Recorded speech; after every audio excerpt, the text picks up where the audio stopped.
5, 4, 3, 2, 1. Good morning mga kaibigan at salamat nandito na naman kayo. Another edition of Anything Under 3 Stars in the Sun brought to you by PinoyMattersTV.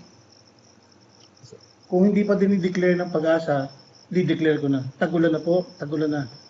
Sana yung pagdi-declare mo na yan maging totoo kasi lintik ang init sa bansang to. Ang init sa bansa nyo.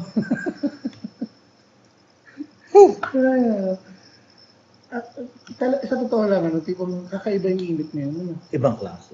It's hotter than usual or tumatanda na lang tayo? Mainit. Posibleng isa yan sa mga magandang topic natin darating. On that note, we'll have another special edition of Anything Under 3 Stars in the Sun. We'll have a debate on climate change, to which Oli will take on Climate change deniers. Okay. At ako yung social justice warrior. Although, hindi yun yung actual stand namin. Oh, right. We just had to pick Yes. and discuss kasi we think it's interesting. Yes. And tawag dito, we will give ourselves time. I-research namin talaga and you'll see how we debate the topics on kung ano nga ba sinasabi nila, kung ano ba talaga ang facts, ganyan. So, that's how we'll do that and wait for it in the next few episodes. Watch out for that. Sa totoo lang, wala na kami makag-usapan. Kaya dapat mag-suggest kayo. At back to school, mga kaibigan. Oo. Back to school. Mga klase. Magulang dyan na nag-iipon na ng tuition fee or nakapagbayad na or nakapag-enroll na, good luck sa inyo. Kapag-enroll na kami. Alright, good. Mabigat, sakit sa kalooban. Right. Maybe isang topic din natin in the future, yung ano ba ang rates ng mga tuition fee ngayon. Pwede. Pero kasi, pwede natin silipin. Iba-iba rin kasi, medyo malawa ang range niya. Sa totoo lang, we came from a generation na tipong ang air conditioning hindi pa talaga. Luxury yun. Kahit sa bahay. Oo. Eh ngayon, classroom na lang. Oo. Ngayon, parang pag hindi air-condition yung classroom, Which is more important? Yung comfort ng mga bata or yung quality of education? Siyempre, primarily quality in education. Supposedly. Pero kasi, the way that you would be able to absorb information will depend on how comfortable you are. Pare, we're fine. We were fine. That is Remember, true. electric fan lang na maingay na gumaganon eh. Umiikot, na feeling mo, babagsakan ka lagi. Tapos binabato ng t-shirt. Yung polo mo, kasi Minsan yung mali, ahagis mo. babatayin mo sa tama sa klase. Oo. Pagaling nga magpalusot sa umiikot na ceiling fan eh. Okay. Okay, we go. That's a very fun topic and we'll discuss on how we'll take that up. Before we get into the topics, fan mail muna. Oo, fan. Shout out sa mga... Shout out to Desiree. Hindi ko ma-pronounce yung pangalan eh. Medikiso. Medikiso. Isa siya sa dati kong coworker. Shout out sa iyo. Alam kong sinusuportahan mo kami. Maraming salamat. Maraming salamat. Ano yung kanyang feedback? Feedback niya is... Sa YouTube siya. Oo, sa YouTube. Nag-comment siya sa YouTube. For sure, some company there is buying or taking money for it. Now, this is regarding dun sa topic namin about Canada garbage na tinambak sa atin. Right. Right. And we both agree na for sure merong kumikita dyan. Mm-hmm. Hindi naman yan mangyayari ng out of the blue. I don't think Canada would just simply decide na tambakan natin sila ng basura. Right. And ang update lang natin dyan is, well, as of yesterday, umalis na yung basura. Paalam ng Pilipinas. Pero okay, maganda, may parating pong basura. May bago. Galing Hong Kong, Australia yata yung isa. Meron akong konting details na nabasa na parang sa Holcim yata siya. Right.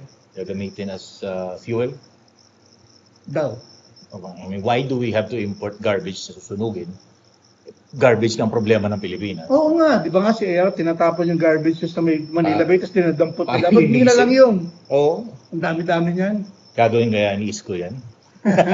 Sana hindi. At yung mga parating ha, para sa inyong mga dilawan. May konti naman kayo sa local ko siguro. Para yung mga parating, nasa administrasyon ni Duterte sa tapos ng si Pinoy ha. Sa basura na yan. So, another one of our followers na nagko-comment, YouTube. Alex Kenz. Hello Alex. Hindi ko kilala yan, Mare. Hindi mo kilala to. So, Pakibasan lang yung kanyang ano. okay, Alex, medyo putol pero ang gist niya is, I got your point, but if he didn't say such harsh thing and threaten them, Canada wouldn't take those issues seriously. Imagine it only took harsh words from them for them to act. Malaysia is starting to ban recycled garbage from Australia and other countries. China already banned or refused and are no longer getting recycled garbage from Western countries. It's too much already, and we agree, right? So, Ano naman. I mean, who wants that? Nobody does. Nobody does. It's just that meron talagang mga asshole countries or merong mga enterprising individuals from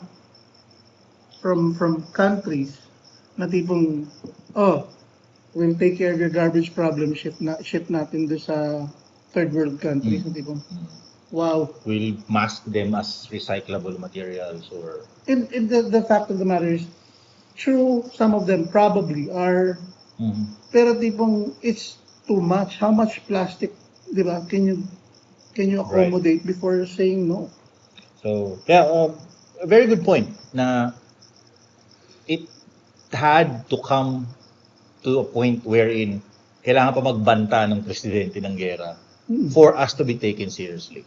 Right? So, and you know what? Maganda yung hindi lang basta lip service yun. Dahil pinauwi niya yung Canadian ambassador. Right. Yung envoy natin. Yung envoy natin from the other side, pinauwi niya rin. So, tipong, yun ang mga prelude to declaring war.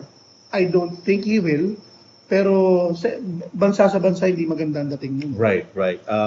There was, again, si Idol Teddy Boy, was following his Twitter feeds. Sinabi niya nga, he announced that he recalled yung mga envoy natin, mga consuls. And people were asking sa Twitter niya, and he was answering na, although pangit tignan, some people would say na paano na yung mga kababayan natin doon na kailangan ng tulong sa embassy natin. Teddy Boy pointed out na this is a common occurrence.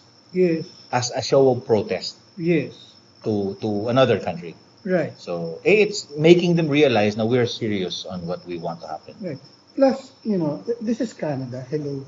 Yung mga Pinoy na nandun naman sa Canada, medyo komportable naman yan. That's true. I have at least 2 kamag-anak on my wife's side na residents ng Canada. Mas malupit siya ng mga nangyayari sa Middle East. Right. Middle East. But then again, we have to handle that with kid gloves. Dahil syempre, aside from our OFWs, pinanggagalingan ng oil yan eh. True. Hindi ka pwede it's diplomatically difficult dahil hindi mo sila pwedeng basta-basta birahin for the sake of merong inter-country politics pa rin na ito. Yeah. It's called tawag dyan, foreign relations. Yes. At very, very tricky yan. Maybe we'll put that as a separate topic on another issue. Pero it's very interesting kasi geopolitics. Right. And one thing na I think would also be interesting to include on that conversation is yung pag-blacklist ni US President Donald Trump sa Huawei. Oh. Diba?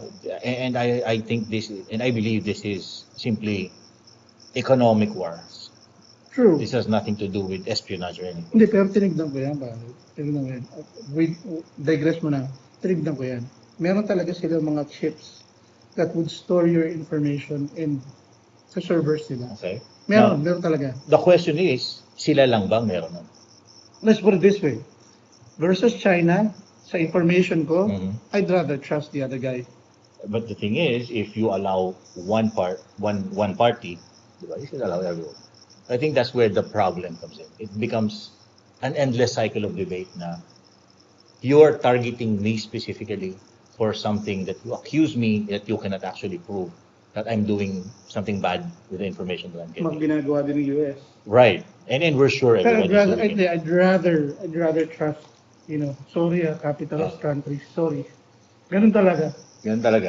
Unless, China proves themselves to be, trustworthy, maganda integrity nila. Maybe, pero not yet. Not now. Not now.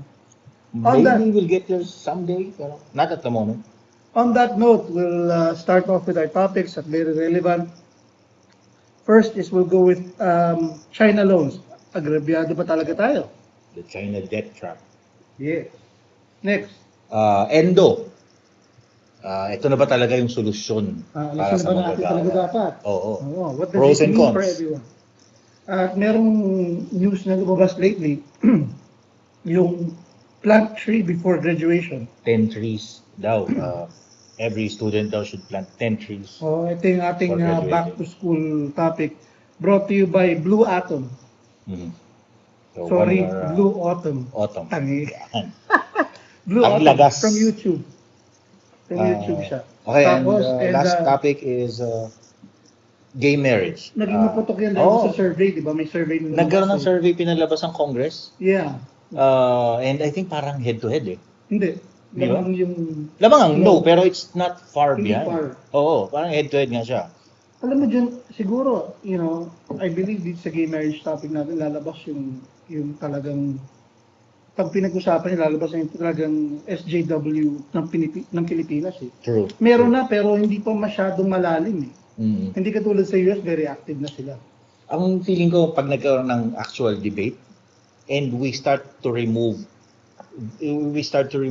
religion as factor, mahihirapan yung against it. We'll get to that later. Right. We'll get to that later. So- Tapos yung ating patola segment. Dahil lang, congratulations to Taiwan for legalizing gay marriage. They're Congratulations. the first country in Asia that was able to do that. Congratulations, whatever makes you happy, Go you for do it. you. So, patola segment, Patola segment is yung mga mahilig mag-post ng mga spoilers dyan sa social media. at saka yung mga naiinis dun sa mga nagpo-post ng spoilers. Correct. We'll talk about that. First, we'll get to China loan. Argabyado ba tayo o hindi? Or yung tinatawag na dalawang prongs yan eh. Yung first, yung China debt trap, saka yung ang tawag dito, Belt Road. Yung China, yung modern na Silk Road. Silk Road, yes. China, parang belt. I They're forgot. parang redoing a modern version of the Silk Road, yung trading path from China to the western part of the world. Right. Na it was very beneficial to China back in the day. Okay, on to our first. China debt trap. Do you have anything to, I think one of the major concerns really is major concerns ng mga 1 second. major concerns ng?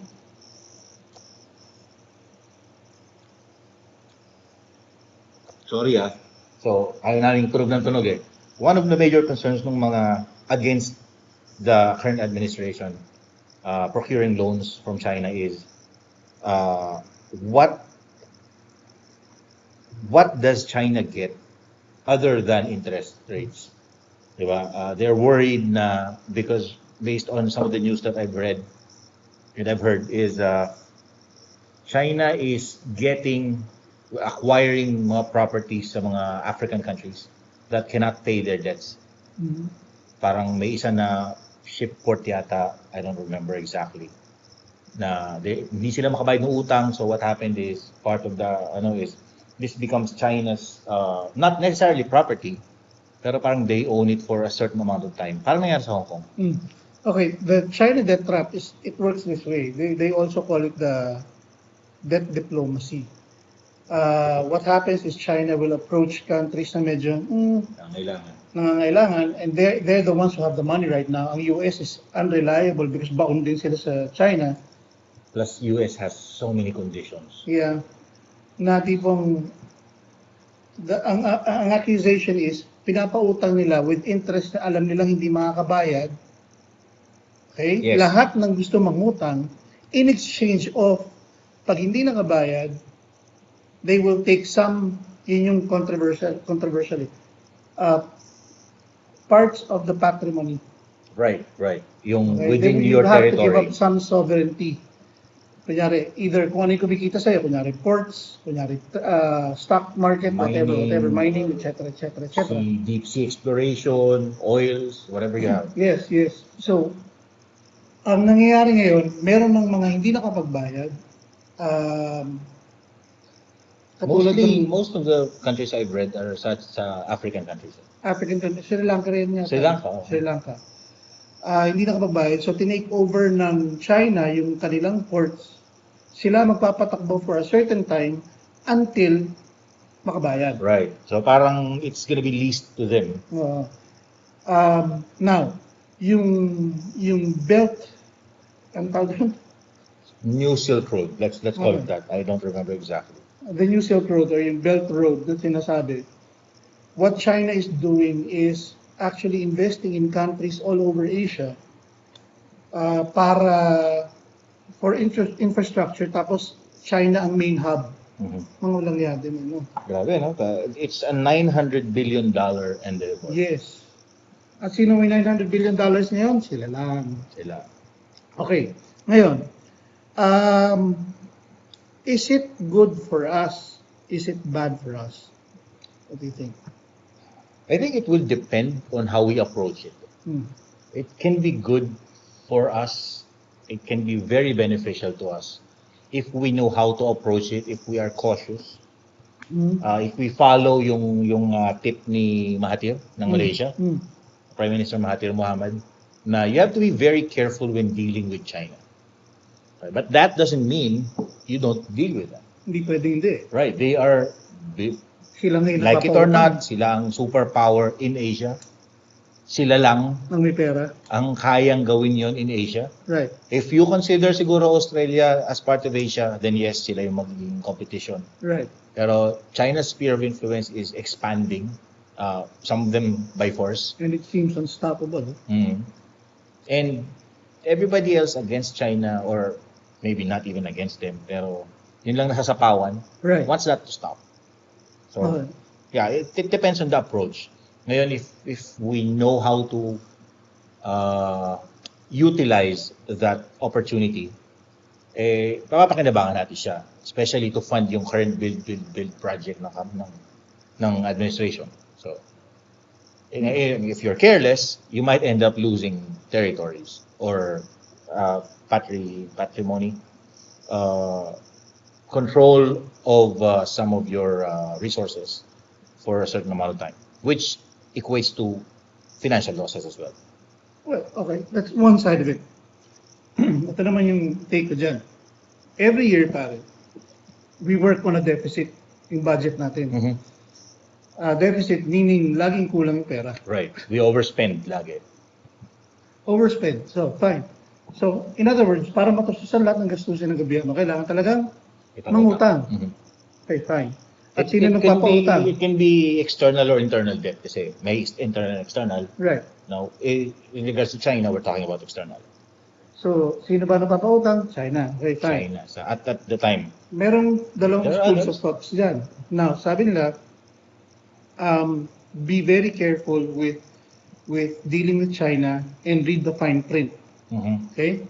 Yung mga maliliit na kondisyones. Meron pa nga dyan, nung I heard Nery Colmenares talk about it and some left-leaning politicians. At tipos sinasabi lang, bakit ganito, bakit ganyan. When you read all the loans na pinasok natin, ganun eh.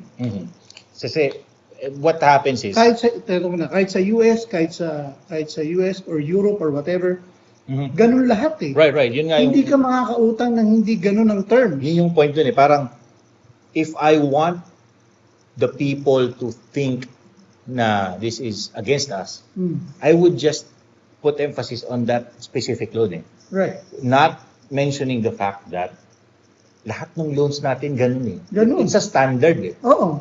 Alam niyo kung bakit? Kasi hindi naman yung parang nangutang ka sa 5-6 o nangutang ka sa bangko, naririmatahin yung kotse mo. Ano ririmatahin sa atin? Hindi naman nila pwedeng kunin at dalhin doon sa kanila. Exactly. Hindi naman pwedeng isubastahin yung Malacanang para lang mabayaran sila.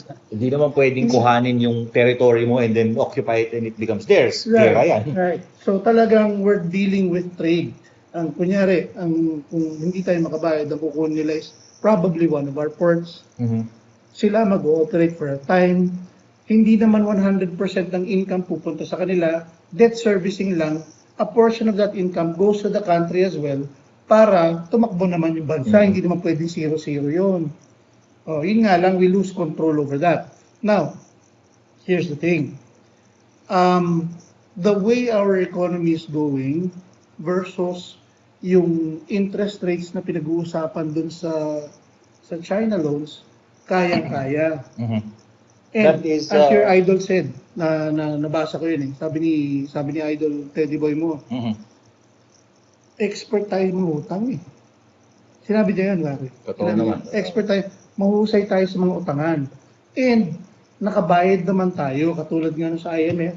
Mhm. If you remember, those who are alive already, are conscious already, There's a there few was years a time, ago, no? Parang 1 or 2 administrations ago. yes, na there was a time, tipong the IMF will actually tell us what kind of economic policies we should be doing. Right. Okay? Pag hindi natin nasunod yun, ganun din ang mangyayari. They will take over some of our trade. The same with China. Mhm. Now, pag binasa mo naman yung economic standing natin all over Asia, laging, talagang maganda yung reviews. Well, we're not the best, pero we're not the worst. We're actually above average. Yes. We're doing well compared to And others. recently, pare, yung currency natin is the envy of Asia. Right, right. Medyo matibay tayo. No? Matibay. So, with all those factors, kaya bang bayaran? Kaya. Right. So, yun yung Kaya. isang na nakita ko rin na our finance department have reassured na ang GDP natin is more than what is going out. Which means we can sustain. We're living beyond, within our means. Within our means. Mahusay tayo ron eh. Kasi there was a time, yung tipong, at kasama na sa mga batas natin yun, yung portion ng ating yearly budget goes to debt servicing. Right, right. Dapat naman ganun. Kaya gustong-gusto tayong pinauutang ng foreign countries dahil alam nilang within our budget, nag-allocate na tayo kagad ng pangbayad sa utang. So, pag nakitang ganun tayo, at malakas ang currency, maganda economy, we can pay. Walang problema. And then they will be the ones approaching us. They will be offering us money. This is why, mga kaibigan, any destabilization plot, any coup, whatever, wag po nating suportahan. We are pushing for democracy. We're pushing for following the Constitution. Let's not go against it. Tama na yung 3 beses natin ginawa yun. We should have learned not to do that by now. Kasi how many times have we done yung EDSA na yan? The first one was the biggest one, most extravagant na kicking out a president. Whatever, if you think it's right or wrong, it's debatable, depending on which side you're on. The second one is kay GMA. What was it? Kay Erap, yes, si GMA yung naupo. Now, that was a little different kasi it went through the impeachment process. Taka nag-resign siya. Right. The third one was yung failed. Yung kay Tullianes, kay Sunny Boy. Sunny Boy, Dalawa lang ba? shout out kay Sunny Boy. Dami problema ngayon. Hindi pa nag-attempt nung gusto i-reinstate si Erap, yung nagkalat-lat sa EDSA. Pero it didn't Wala. go well. Wala. It didn't go well. Walang kwenta yun. Pero, Sa tres na di ba, sinasabi. asa na tayo ngayon? We were not that better when it comes to political growth. No, we did not mature as much politically, although our voters are maturing. Right. Ganito kasi yan. The moment magkaroon ng destabilization plot or sakasakaling mag-succeed man sila, whatever, it will gravely impact yung loan and debt servicing natin. Yes, political instability becomes a main factor sa mga nagpapautang sa atin. At doon baka magka-problema yung bayaran. Yes. Okay? Ng mga utang natin. Which is why, nabanggit namin yung Africa earlier, which is why, yung Africa hindi makabayad. Kasi tignan mo naman yung kanilang political climate compared to kicking ours. out kung sino yung nakaupo, sipain ng kabila, para sila nagtatag of war. Kaya hindi sila makabayad. Political stability is one of the main factors. Kasi nga, the whole world sees that we are enjoying democracy. Actually, sobra-sobra nga tayo sa kalayaan. Kung masama ang loob nyo sa gobyerno, ilabas nyo lang social media, basahin lang namin. Yung ginagawa Ganun namin. lang. Kumuha kayo ng Ganun cellphone. lang. And remember, this is not permanent. 6 years ang presidente, etc. etc. Napapalitan yan. Kung Panahon lang yan. Kung hindi mahusay, mapapalitan ng panibago, whatever, malay nyo, mga dilawa, magwagi ulit. Good luck sa inyo. I'm pretty sure iikot lang ulit yan. Oo. Either them or another party Right, comes up. right. So, parang ano yan nung huling katatapos na eleksyon, di ba? I mean, ganyan na talaga, but let's wait for what they can do, di ba? Ganun talaga. Okay, Kaya nahuhusgahan na agad yung mga nanalo, hindi pa nga nakaupo. Relax lang muna tayo, tigil na muna yung mga plating-plating. Kung meron man kayong mga kilala, pagsabihan yung wag na po dahil masisira yung diskarte natin sa ekonomiya, sa mga pagbabayad natin ng utang, sa ganda ng reviews natin all over the world regarding investments, etc. Sayang eh. Comparable yan sa mga kinaiinisan ko na ano. Alam mo yung magpo-post sa social media, tapos ang kaaway, sariling kamag-anak. Ganun yung itsura natin pag panay ang political revolution natin eh. Right. You guys, within yourselves, amongst yourselves, you keep quarreling, nagsisipaan kayo, parehas. Pero what does that look like from somebody looking in from the outside, di ba? Right. Ganun yun. May nakita mo yung kapitbahay mo, minumura yung nanay niya, tatay niya, kapitbahay, yung chewin niya, tsahin niya, mga kapatid niya, sa social media. Right. So, tsaka yung naiinis ako, siguro magiging patulan natin yung mga nagpo-post ng, yung babae mo. Meron na, hindi ako familiar yung naglabasan ng video ng mga, ewan ko. Eto na sila ngayon. Ewan ko ba? Yung problema nyo internally, ayusin nyo internally. Huwag nyo involve yung mga tao sa labas. Do not wash dirty linen in public. The same way with our country. If we have internal problems, let's fix it ourselves. Okay. So, again, in conclusion with the China loans, lahat ng loans is always dangerous kung hindi natin alam ang ginagawa natin. But so far, so good. Para ka lang nag-loan ng kotse niyan. Yeah, it's not really a bad, Our finance department is very good at managing our finances. So. Right.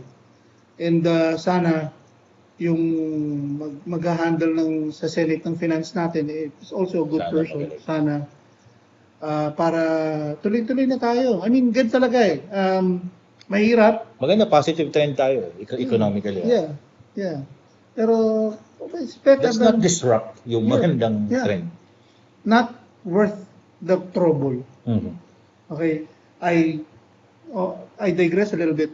Sinabi na rin ni VP Lenny yan eh, I support that, what she said. Hindi pang walang kwenta mag-destabilize ngayon eh. True.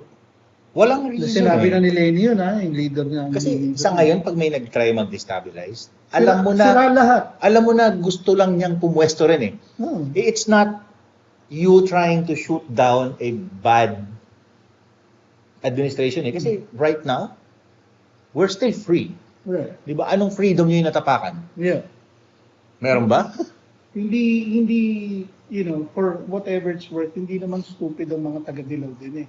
Pero hindi nag-iisip niyan eh. And they're doing these things for a reason.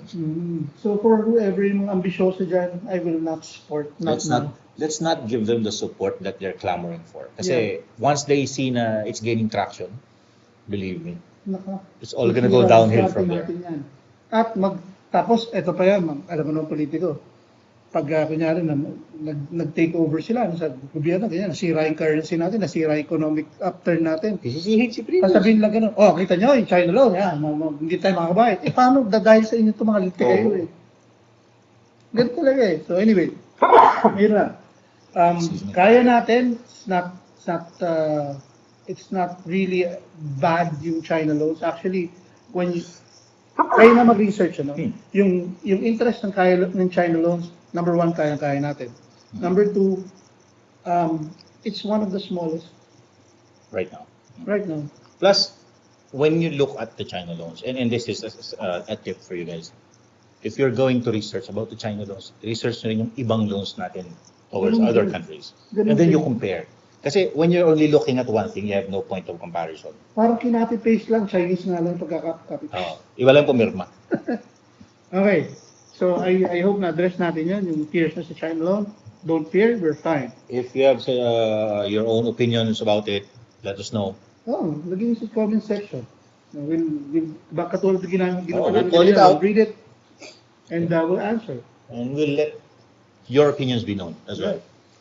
Next, alisin ang Endo. Ito na nga ba ang talagang solusyon? End of contract. I think this was happening back in Marcos era. Yung security of tenure. Hmm. Di ba? Parang required ang kumpanya. Walang mga casual contractual nung time na yan. I forgot kung sino yung senator na, hindi na senador ngayon, nag-author ng bill na yun, yung Endo na yun. Pero I think this all happened right after, during the 1987 Constitution. Correct. So, If yeah, I'm not mistaken, I'm sorry, correct me if I'm wrong, I think it's Lina, if I'm not mistaken. possibly. So, my take on Endo is security of tenure is good for the employee. Pero kasi, although we keep on looking at the employees para sa mahirap, para sa manggagawa, up until you reach a point na para ka ng komunista ko magsisigaw, puro ka para sa manggagawa. You also have to think about yung mga businesses, the business owners, Kapitalista. yung capitalist. Sabihin nila, kapitalistang kano, masama, puro panlalamang. Pag walang capitalist, walang job opportunities. Walang magpapasweldo. Right. The risk takers. Right. They had the money. Maybe some of them had small amounts of money. Pero they risked that money na pwedeng mawala. Maraming nalugi sa mga ganyan. We only see the ones that are successful. Yung mga nag-fail, hindi natin nakikita kasi they failed nga. Hindi sila lumaki. Right. Pero, yun nga, it's good if you're coming from one perspective and it becomes bad when you're looking at the other. So we have to find the balance in between. I think sa ngayon, although may mga konting problema, I think we're good with what we have. Di ba? Kasi, as opposed sa US, as far as I know, you can be fired anytime. Depending on your contract. Di ba? Parang, your contract will dictate your security of tenure. Yes. Dito ay sa atin, batas ang nag-dictate. Right. Which is Diba? both good and bad. We see movies na biglang, okay, you just bigyan ka ng box tapos naging gamit mo, alis ka na agad-agad. I don't think that works here. Madidimanda ka. No. Okay. Kasi yan. Ang Endo kasi, dalawang pinanggagalingan yan eh. One is yung labor-only contracting, which is illegal ever since. Labor-only contracting. Ang labor-only contracting is, it happens this way. Kunwari, magpapagawa ako ng bahay. Okay? Pre, hanap ka ng mga tao. Okay? Gagawa ng bahay, blah, blah, blah. Fine. Hanap ka ng mga tao, pero ako ang kumukontrol doon sa tao. Okay, pero hindi mo siya technically tao. Hindi ko siya tao. Nagkaroon ng labor, ikaw ang sasagot. Okay. So ako yung, yung, anong tawag dito? O yung agency. Manpower agency. Contractor, supposedly ikaw yung agent ng mga tao. Pero actually wala akong kapital, wala. Wala, puhunan laway. Puhunan laway. Ngayon, ito yung mga hardest hit ng ating Endo. Kasi pag natapos yung bahay, wala ka namang ibang trabaho pupunta. Tapos wala na. That is basically illegal. That is illegal. Sinabi na ng Presidente yan. Yung labor-only contracting, talagang illegal yan ever since. Ang alam ko... Ngayon, here's the other side. Yung subcontracting is different. Ang subcontracting, ang mga batikan natin dyan, yung mga ating mga BPOs. Right. To which you have sufficient capitalization, you train your people, you have a client you service. Right. And meron silang facilities, yes, silang infrastructure. Yun ang legal. Yun ang legal. Same with janitorial services, same with security agencies, Right. etc. Now, meron silang people investment. Now, unlike some malls, ayoko mag-advertise eh.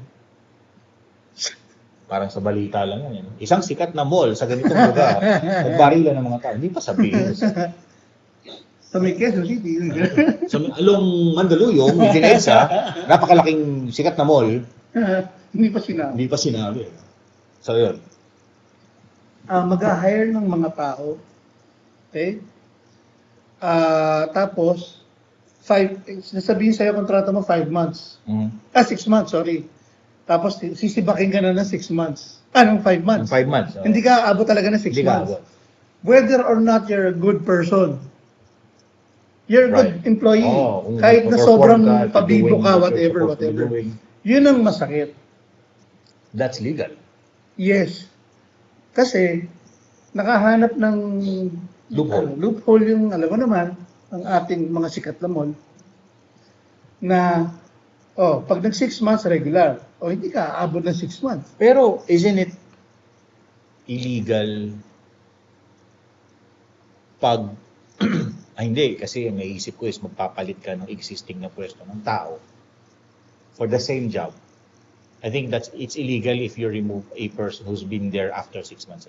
Wala kang choice. Hindi, after 6 months, yes. Kasi regular yan. Kailangan ng written notice yan, may mga warning, etc. May mga benefits yan. I-declare mo as redundant yung position. Yes. So tinapos mo ng 5 months, yun ang ginagawa na. Hindi ka abot talaga ng 6 months kahit anong gawin mo. So, narinig ko yan sa mga sa mga fast food. Oo, yung May mga sikat na fast food sa ganitong lugar. I heard them nagkukwentuhan when they were saying, alam mo ba, nung bata ako, nagtrabaho ako sa ganitong fast food. Tapos, there was also a time that I heard them talking habang kumakain ako. Magpo 5 months ka na. Oo nga eh. Ano, nire-renew ka ba? Ngayon, yung mga ganyan kasi is prone to also politics. Right. And sexual harassment for favors. Yes. Diba? Lalo na kung if gusto mo mag-survive lang naman, kawawa naman yung tao. Diba? Ngayon, kaya pinagbabawal yun. Now, question, is there a way around it? I believe no. Kasi if you put a stopgap for that, they will probably find something else. Hindi. Kasi ganito yan. There is no solution to it. Kasi, halimbawa, katulad ng bagong panukalang batas para magkaroon daw ng, I think it's a law na, magkaroon daw ng security of tenure. Pag pinigil mo yung endo per se, yung natitira mo, i-regular mo, hindi na ako mag-hire. Totoo yun. Paano yung mga susunod ng mga tao? Yung mga new grads, mga fresh grads. Yes. Hindi sila Saan magkakaroon ng pupunta trabaho. yun? Saan pupunta yun? Dadating sila dun sa point na hiring, tapos we hire fresh grads pero nagre-require ng experience. Yes. Alam niyo yung paano kalang endo na yung time ni Cory, it was a stopgap measure just to address the unemployment. Talagang ganun eh. Para mag-rotate yung Mag-rotate mga empleyado para sa existing na trabaho. Either a certain portion of the population walang kumakain, walang income, etc., or certain portion of the population nagsusirculate doon sa Right. yung Umiikot endo kayo. cycle na yan, para magkaroon ng trabaho, it's a stopgap measure. Now, nandyan na yan, matatanggal mo ba? Ganito kasi yung problema niyan. Tanggalin mo yung endo. But you cannot force companies to hire. That's true. Kung i-regular ko na lahat yun, lahat na ng resources ko, pati magre-regular, benefits, etc., bibigay ko lang sa mga magre-regular. Fine. Pag binigay ko yun, hindi na ako mag-hire. Yes. Kasi So, paano itong mga... hindi mo na marorotate eh. Yeah. Yun eh. Yun ang mga isa sa major. Here's what the problem is. And ito kung sino lang, baka sakaling may makarinig ng aking proposal. Ang problema kasi ng mga endo-endo na yan, kunyari, ito 5 months sa isang mall, 5 months sa kabilang mall, yung kalaban ng mall. Papalitan lang sila. Hindi. Ganito kasi yan eh. Ganito mga kaibigan. Ganyan 5 months. Mawawala ka ng trabaho dito, iintay mo ng 4 months matapos to bago ka makapag-apply. Paano yun? Yun eh. Okay? Ngayon, kung gagawin mo, napakadali ng solusyon eh. Yan, gagawin mo ganyan. End-to-end. End-to-end. Pwede. 5 months, that's your 1 year. Okay? Lipat-lipat ka lang. Diba? Okay, that's one point. Second point is, Mall A, may database tayo na mauhusay na empleyado. Oo. Usually, yan yung binabalik-balikan nila. Oo. Mano ba naman mag-meeting na si Mall A tsaka si Mall B? Medyo mahirap yan kasi competition. Hindi. Ganun din naman ginagawa niya. Ito yung listahan ng mga tao na mahusay sa amin. Ito with reviews namin. Kung gusto niyo nang i-hire, ito ng mga hire. Pero hindi ba nangyayari yan during their so-called background checks? Ha? Diba? Pag nag-apply ka, meron kang background check. Sa dami. Pero they say they have Here's background the thing kasi. Kunyari yung database ni Mall A. Kunyari, you have 100,000 employees. Ang recommendation mo is 99,000 kasi ito yung mga mahuhusay. Mhm. So hindi na kailangan yung background check ni B. Kasi mahusay na to, recommended na ni A. Pero would you really But here's the trust thing. yung ano? Yung mag-gap man sila ng trabaho, 1 month. Pwede. Okay? 1 month dito, 1 month dito, that's your 1 year. Pero can we force that Yes. on to company? Yes. Okay. Kasi hindi, ito lang yan eh.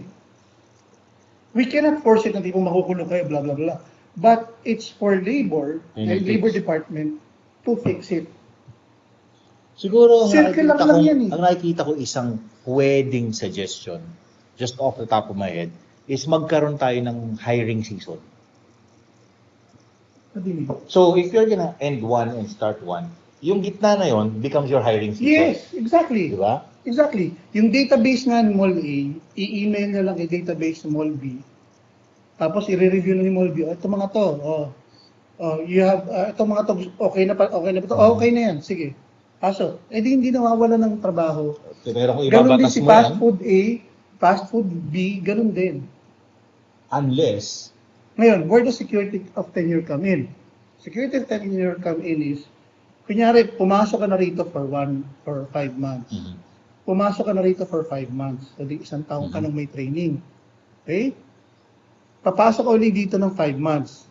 Pasok, so di meron ka ng 2 taon ng training. Alam mo na yung operation ng 2 mall. Okay? From those people na tipong pumasok doon sa 2 ng tipo 5 months, meron ka ng recommendation na tipong for regularization. Kasi, para 2 taon ka nang umikot doon sa 2 mall, wala kang record. Ang ganda ng record mo. if you're smart enough, actually, pwede ka pang ma-promote. Pwede na. Di ba? You can vie for a higher post. Sa susunod na eleksyon. Kami, boboto rin. So it's not, what my point is, it's not difficult eh. There are ways. Pag-iisipan mo lang eh. Right? What, do I make sense, bro? Yes. Magandang. Yes, sir. Sa susunod na eleksyon. But anyway, kunyari si fast food, ganun din. Fast food A, fast food B. Ganun din. Now, ang nakikita kong rito is, kailangan magkaroon ng harmonious relationship ang mga competitors. Ganito yan ah. It's not so controversial kasi manpower lang yan. They're not, kasi ganito, no? Parang kunyari na mall A ka, yung tinitraining siya ni mall A, yung operation niya eh. Pero there are companies that wants to keep parang trade secrets. Ano trade system? Train mo yung tao. They can use that as an argument. Hindi. Ganito nga eh. Kunyari, si fast food A, yun, paano sila magluto ng chicken, blah, blah, blah, blah, blah. Fast food B, iba yung training. Iba yung way nila. Alam na naman ng tao yun eh. So, what are you keeping? Di ba? What are you Kaya nga lang keeping? ang nakikita kong magiging challenge dyan is yung making these companies Work cooperate, together. right? Yes. Cooperate. For our kababayan sa hindi na sila nag-aalala kung may magpapasukan pa ba sila, blah, blah, blah, etc. But, what I'm against is guaranteeing work and guaranteeing tenure kasi hindi na magsisipag ang mga tao. Without factoring in yung performance Yes. and skills. Yes. Kakayahan.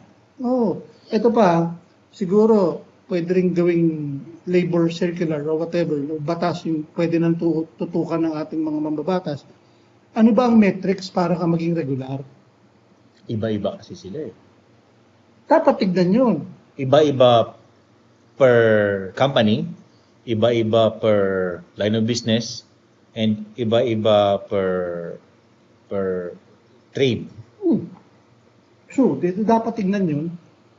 Pero medyo, feeling ko mahirap i-standardize, especially sa BPO. You understand BPO? Yes, yes. Iba-iba ng line of business, Hindi. iba-ibang demands ni... Halimbawa, ganito. Kung BPO din lang ating uusapan natin Mhm. Kunyari, ikaw si tech support. Okay. Normally, ang apply mo, tech support din eh. Right.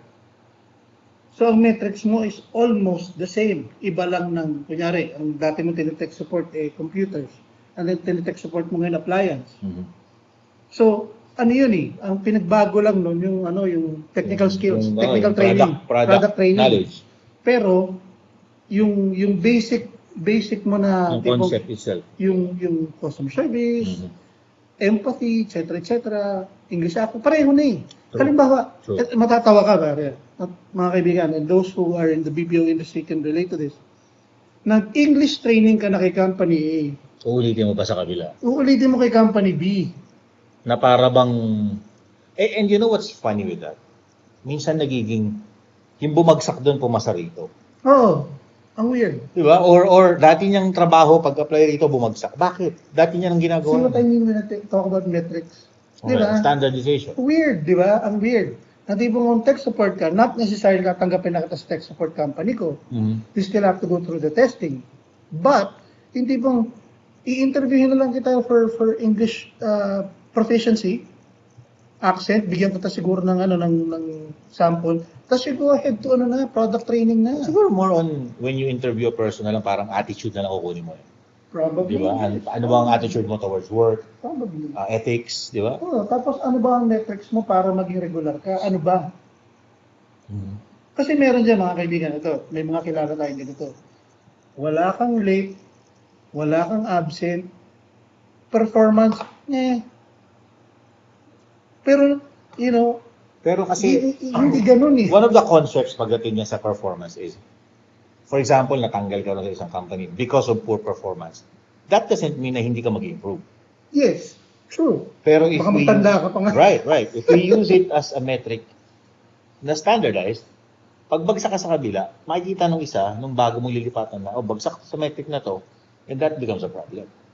Well, bro, details yan. But the thing is, ganito. Maybe, kanyari we're talking about BPOs, ladies and gentlemen, maybe tech support is not for you. Maybe you're for Yes. sales. I've said Or- that so many times. Di ba? Or maybe back office ka lang talaga, BPO pa rin. Yung ganon. Di BPO pa ba? rin, pero Di ba? you're into sa knowledge or Oo. sa technical or sa back office Oo. na you have less interaction with people. Or, ganito na, what probably I would like to see implemented, yung kunyari may psychological tests. What do I mean by that? Ganito yan. Kuha, aplikante kita. Kuha ka ng psychological test, blah, blah, blah, blah, blah. Pag nakita ko sa psychological test mo, you're leaning toward not tech support, but customer service lang, hindi kita ilalagay sa tech support. Pwede. Sa current company ko, meron yan. They throw in, anong pangalan nitong, na to? May pangalan yung test eh. Pero it's more psychological nga. Yung mga leanings mo, leadership, are you the type of person that would probably excel in leadership? Not saying na you will be a leader, pero do you have that potential? Right. Or are you a good team player? Are you somebody who has great innovation ideas? Yung mga ganun. And it can be used. Pero I think one of the problems is mahal yung ganong Ganun tests. talaga, bro. Ganun talaga, bro. You get the right people, you hire the right people for the... True. Otherwise, ang effect, katulad ng all BPO's experiences, mataas ang attrition mo. Hindi mo tinitik. Bakit? Paano Ayun, pag wala nag-hire ka, pangalan. mass hiring lang eh. Yung Gallup testing. Yeah. I think that's the name of the... Pag nag-hire ka, mass hiring lang, gusto mo lang punuin yung floor mo eh. Oo. Pero the question is, are they fit for the job? Diba? Parang we need 300 heads to fill this project up until this month. Biglang influx. Sama yung magaling at Hire basura. lahat, pati yung mga sablay. No previous call center experience. Tapos biglang tatanungin ka pagdating doon. Diba? Ganun talaga. You have to invest in people, bro. That's true. Ganun talaga. I Ganun agree. talaga. So anyway, going back to Endo, we close that up with, ako personally, I believe, hindi natin matatanggal yan. Kasi pag tinanggal mo yan, lalong maraming mawawalan ng trabaho. May solution, hindi ko alam. May binigay ako mga suggestions kanina, baka sakali pwedeng tignan. Merong mga taong yan ang specialization, mag-isip ng solusyon sa specific na problema niya. They should be the ones we're picking up and paying them to find solutions. Yes. Diba? Sa amin, suggestions, some things that we can come up with, conjure up with the available information that we Yes. have. Pero So, katulad nung kanina, yung sinasabi ko, the solution was yung gano'n, remember, yung gano'n? That's just very basic. So, Endo, I think yung current situation natin, I think we're good. We're good. There are probably some minor tweaks here and there. Pero generally, whatever we have right now is okay. I'm not saying it's the best, I'm not saying it's that bad, but it's okay. Well, It works for us. The last part is, yung ating mga kababayan na nagrereklamo na, hindi namin malaman kung saan kami kukuha ng pagkain after 3 months, blah, blah, blah, blah. You have to sometimes ask yourselves, bakit? You have to also invest in yourself. Make sure you improve on the things that you need to improve on. Baka merong problema sa spending. Life decisions, halimbawa, masyado ka maaga nag-asawa, nagbuntis, etc., etc. Living beyond your means Beyond is your one means. of the reasons where you just go crashing down. In the meantime, downtime ka sa trabaho at naghahanap kang trabaho, I suggest you invest in your skills. Right. Tama na muna Starbucks. Kumuha ka ng training somewhere, whatever, sa TESDA. Oh, marami sa language trainings ng TESDA, magaganda. Laging booked yun. Really? Mhm.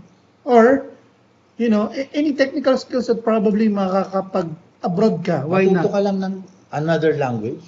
Yung mga major languages like Spanish, Chinese actually, is really paying good. I heard, I have a friend, shout out to you. Kumuha siya ng Korean language. Isweldo, parang nakakahiyain sa akin. May masteral pa ako, bra. Dati meron akong May masteral pa ako. Nakakahiyain sweldo ko. katabi namin na area. Ano sila? Multilingual, Mandarin, Cantonese, at English. Wow. Ang sweldo, malaki pa sa mga kilala kong manager. Halos mag 3 digits. In demand sa mga BPOs din, di ba? Yung mga, yung mga, ano yan? Multilingual people. Ang ganda nung sa kanila kasi, yung the project itself, yung client, meron silang certifications. Yung kinuha nilang tao is multilingual and are certified. Kaya lintik yung mga rates. Right. Anyway, during your downtime, in the middle of, in between works, invest in yourselves, put additional skills, whatever, para, you have more options to apply elsewhere. we have the internet. Madaling matuto. Hindi, minsan mas maganda yung certification. Hindi, I mean, you pick up the skills, startup skills from there, and then you get the certification afterwards. Kasi hindi naman pwedeng sumalang ka agad for certification. Right. You have to learn a skill. Sa TESDA nga, mamili ka doon, marami doon. Yung interest libre yun. mo. Yung diskarte ng isang kaibigan ko, kumuha siya ng welding, nasa Canada na sa ngayon. Welding lang ha. May kapitbahay kami ganyan, welding lang din. Dating medyo gipit ang buhay, tapos nakasakay ng barko. Okay na. Maganda ang buhay. Sasakay na Welding lang din yun. Nag-i-enroll nga kami ng welding. Welding, isa pang suggestion ko, forklift operator. Carpentry, marami yan. Yung forklift operator na yan, pag meron kang, ang tawag dito? Certification. Abroad, Middle East. Yung company ng misis ko, yung previous company niya, dati silang nag-certify ng mga, kasi ni-require ni client na, gusto ko yung mga forklift operator na gumagana sa business ko are certified by TESDA. Right. So, ang ginawa ni company, pina-certify lahat yung operators Mga niya. tao niya. Which is konti lang naman, pero, I mean, you have to spend. Ang ending, nagsipag-resign yung mga tao, nagsipag-abroad. We can't stop them from doing that. If that brings them to a better life. That's another thing. Kasi from the employer standpoint, hindi maganda yung nag-invest ka sa tao at sa aalisan ka. Hindi maganda yun. So, I believe, mas maganda. Kaya minsan di maiwasan yung yung clause na may bond. Right. Hindi maiwasan eh. I'm okay with that. Kasi sa company ko ngayon, if they send you out of the country, automatically may ban ka. Because they will spend for your travel. And that's okay. You have the option to decline yung offer if you don't want to be tied up with them. Di ba? Ganun talaga eh. You give some, you take some. Okay, so, just to wrap up yung Endo, wala tayong gagawa dyan. I'm sorry, mga kaibigan, talagang wala tayong magagawa dyan. Pag tinanggal mo yan, mas marami mawawalan ng trabaho. Whatever we have right now, I think works for us. Plus, the fact na sinabi nga natin na our economy is doing good. So, why disrupt the good? Right. So, anyway. So, We end with that. Next is a little fun topic. Meron This is a short panukala kasi conversation. na yung students are required to plant a tree before you graduate. Okay, this was a topic posted by Blue Autumn.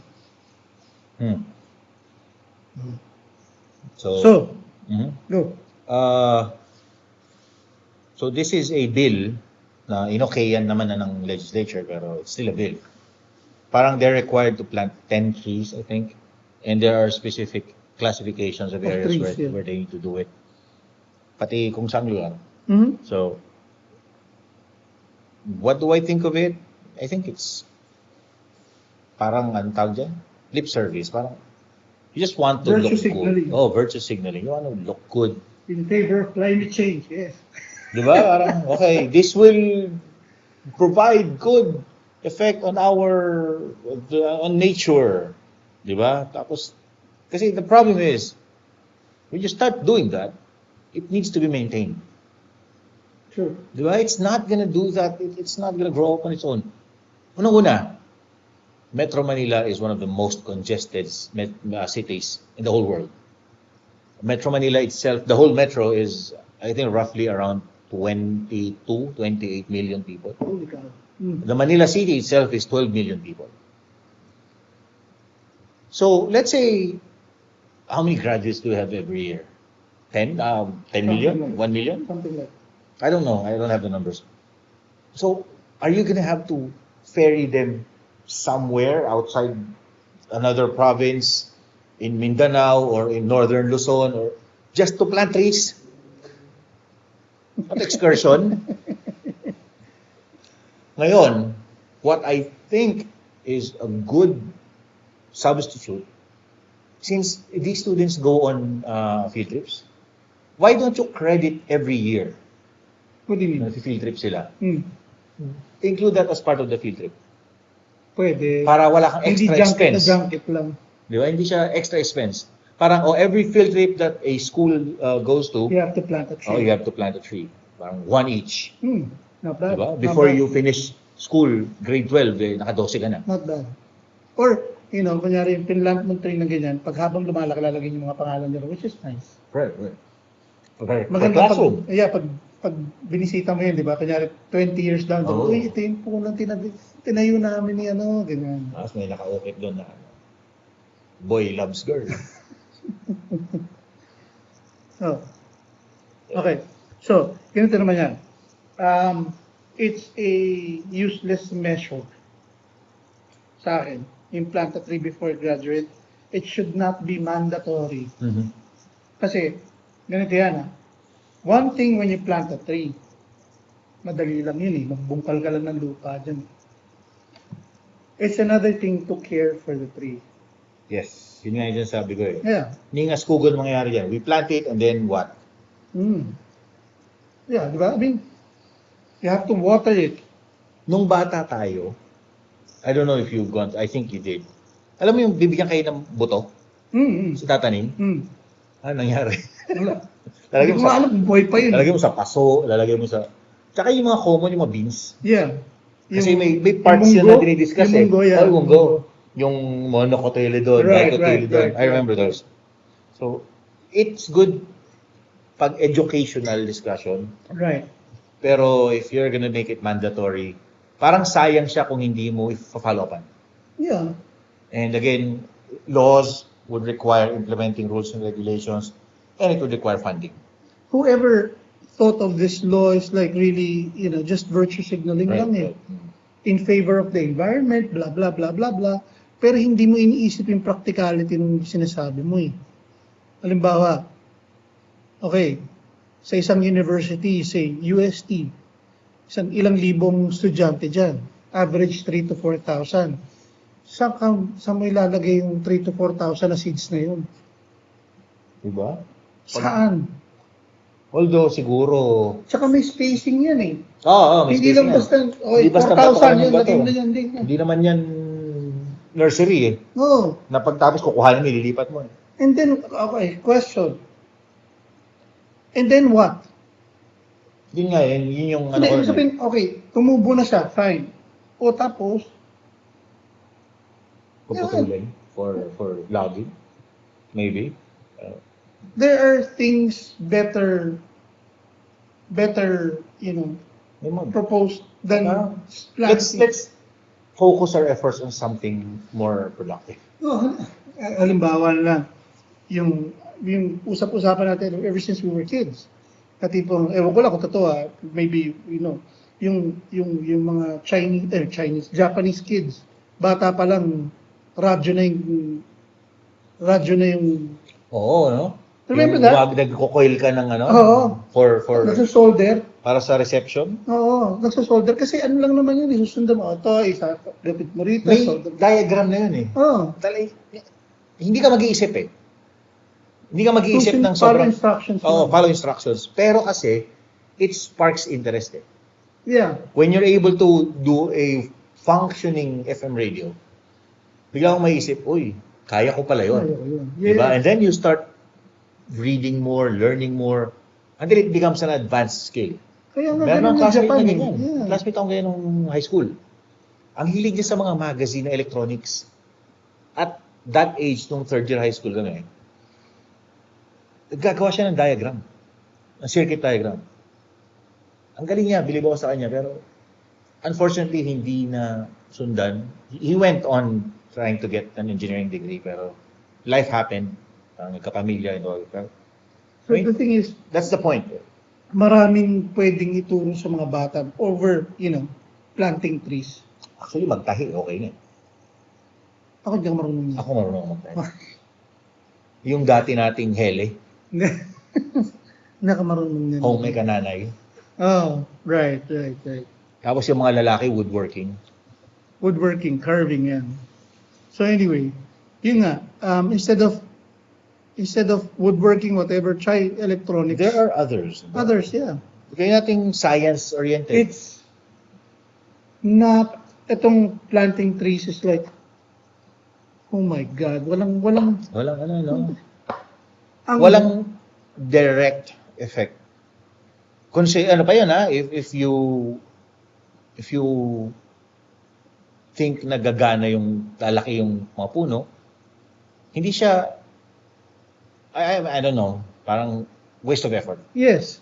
If you want But that, I like yung suggestion mo na tipong mga bata every year nag-field trip minsan twice, thrice a year. Kada field trip, build a tree. Plant a tree. Kada field trip, fine. To commemorate yung kanilang yung trip na yun. Yung trip na yun. Di ba? This is for grade 4 section ganito, 2018 field trip. For, kunyari, kunyari, 9 Pilipino. This school. Ganyan. So, pag lumaki yun, they would have memories. Ito yung atin, ganun. Di ba? Nung grade 4 ako, nag-plant kami sa ganyan. Ano pa kaya yung puno na yun? Right. Diba? So, magandang ganun. Yung per batch, hindi yung per individual na tipong pipilitin mo. Walang kwenta. One classroom of, let's say, 25 students, mag-plant ng 3, 5. Diba? That's not difficult. And isasabay mo siya sa activity.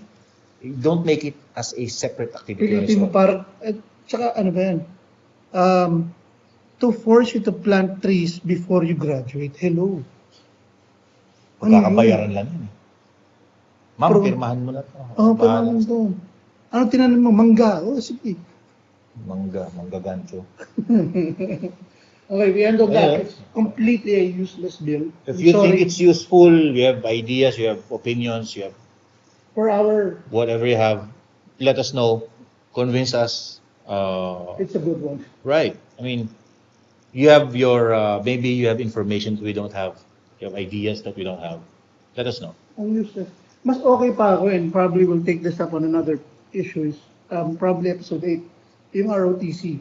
Now, that's a good topic. Mhm, mhm. We'll take that up. Promise ko sa inyo. It's a hot topic right now sa Oo, mga yung kabataan. ROTC. Kesa sa Na- itong planting trees, walang kwenta Nakakatawa to. siya, actually. Walang kwenta itong planting And these trees. are opinions coming from people who actually went through it. Yes. Araw-araw yun. Ay, hindi naman Weekly, araw-araw. weekly. Sorry, weekly. For Every 2 Sunday.